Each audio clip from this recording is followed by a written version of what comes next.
আসসালামু আলাইকুম প্রিয় বন্ধুগণ। আপনারা জেনে অবাক হবেন যে মধ্যপ্রাচ্যের সেই তপ্ত মরুভূমিতে আর নীল জলরাশিতে এখন মার্কিন রণতরীগুলো দাপিয়ে বেড়াচ্ছে। ঠিকই তখনই দৃশ্যপটের আড়ালে তৈরি হয়েছে এক নতুন সমীকরণ। বিভিন্ন আন্তর্জাতিক সংবাদ মাধ্যম ও মার্কিন কর্মকর্তাদের দাবি অনুযায়ী ইরান ও রাশিয়ার মধ্যকার সামরিক সমন্বয় এখন আর কেবল ড্রোন বা ক্ষেপণাস্ত্র আদান প্রদানে সীমাবদ্ধ নেই, বরং তা গড়িয়েছে অত্যন্ত এক সংবেদনশীল রিয়েল টাইম ইন্টেলিজেন্স বা গোয়েন্দা তথ্য শেয়ারিং পর্যন্ত। রুশ স্যাটেলাইট ও ইরানের লক্ষ্যভেদ প্রতিবেদনগুলোর বরাতে যা জানা যাচ্ছে সেটি মধ্যপ্রাচ্যে মোতায়েন করা মার্কিন যুদ্ধজাহাজ, অত্যাধুনিক যুদ্ধবিমান এবং সামরিক ঘাঁটিগুলোর নিখুঁত অবস্থান বা কোঅর্ডিনেটস এখন ইরানের হাতে পৌঁছে দিচ্ছে মস্কো। ইরানের নিজস্ব শক্তিশালী সামরিক স্যাটেলাইট কনস্টেলেশন বা কৃত্রিম উপগ্রহের অভাব দীর্ঘদিনের।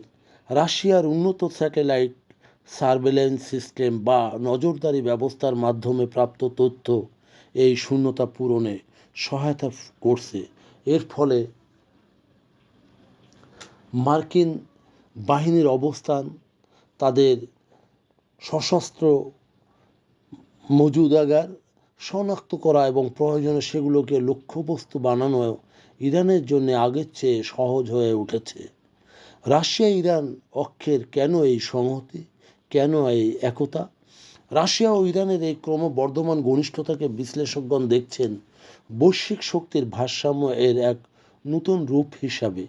যৌথ প্রতিদ্বন্দ্বী ইউক্রেন ও মধ্যপ্রাচ্য উভয় অঞ্চলেই রাশিয়ার অন্যতম প্রতিদ্বন্দ্বী মার্কিন যুক্তরাষ্ট্র। মার্কিন সামরিক শক্তিকে ব্যস্ত রাখা বা চাপের মুখে রাখা রাশিয়ার জন্য এক কৌশলগত বিষয় বা বিজয় বলা যায়। পাল্টা জবাব মূলত আমেরিকা ও ইসরায়েল যেভাবে ইরানের অভ্যন্তরে বা তাদের স্বার্থে আঘাত হানছে, রাশিয়া সেটা নিন্দা জানিয়ে পরোক্ষভাবে ইরানের সক্ষমতা বাড়িয়ে দিচ্ছে। অনিশ্চয়তার দোলাচলে ওয়াশিংটন।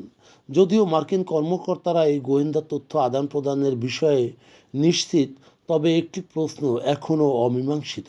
ইরান কি এই তথ্য ব্যবহার করে সরাসরি কোনো হামলা এখন পর্যন্ত চালিয়েছে? পেন্টাগনের আশঙ্কা, যদি এই তথ্য সরাসরি ক্ষেপণাস্ত্র বা ড্রোন হামলায় ব্যবহৃত হয়, তবে তা মধ্যপ্রাচ্যে এক প্রলয়ঙ্কারী যুদ্ধের সূচনা করতে পারে। রাশিয়ার এই ইন্টেলিজেন্স সাপোর্ট কেবল ইরানকে শক্তিশালী করছে না, বরং ওয়াশিংটনকে এক কঠিন বার্তার মুখোমুখি দাঁড় করিয়েছে।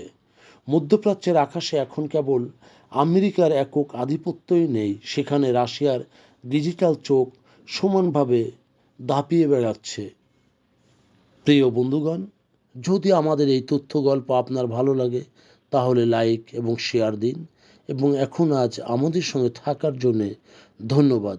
আমাদের ফলো দিন এবং সাবস্ক্রাইব করুন।